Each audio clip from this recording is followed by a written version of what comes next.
নমস্কার বন্ধুরা, দেখুন কেমন কলার বড়া তৈরি করছি। হ্যাঁ, সুজি দিয়ে, নারকেল দিয়ে, গোবিন্দভোগ চাল দিয়ে আর সামান্য ময়দা, চিনি আর একটু দুধ, ব্যাস, এলাচের গুঁড়ো এই দিয়ে করেছি।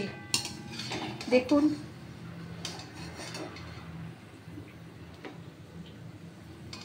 কলার বড়া বলুন আর ফুলুরি বলুন, যাই বলুন, দেখুন কেমন সুন্দর হয়েছে।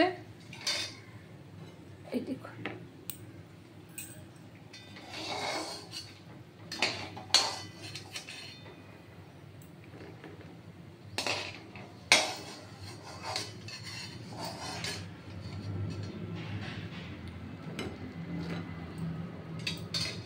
দেখুন তো